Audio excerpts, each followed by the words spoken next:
ছোট পর্দা দিয়ে যাত্রা শুরু করলেও টলিউডে দেব ও সোহমের মতো তারকাদের সঙ্গে জুটি বেঁধে নিজের অভিনয় দক্ষতার প্রমাণ দিয়েছেন পূজা বন্দ্যোপাধ্যায়। সৌন্দর্য ও অভিনয়ে সমান পারদর্শিতার মাধ্যমে দর্শকদের হৃদয়ে জায়গা করে নিয়েছেন তিনি। তবে সাম্প্রতিক সময়ে পশ্চিমবঙ্গের বিনোদন দুনিয়ায় বেশ অনিয়মিত পূজা, ফলে আলোচনার বাইরে ছিলেন কিছুটা।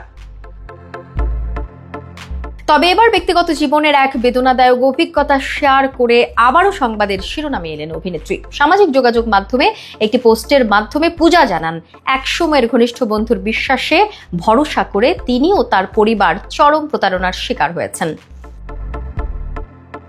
পূজা বলেন, গত 3 মাসে কিভাবে দিন কেটেছে তা শুধু আমরাই জানি না সামনে কি অপেক্ষা করছে। একেবারে শূন্য থেকে আবার শুরু করতে হবে আমাদের। এই কয়েক মাসে কতবার যে কেঁদেছি, আমাদের কষ্টার্জিত একটি বড় অঙ্কের টাকা একেবারে হাতছাড়া হয়ে গেছে, প্রায় স্তব্ধ হয়ে গিয়েছিলাম।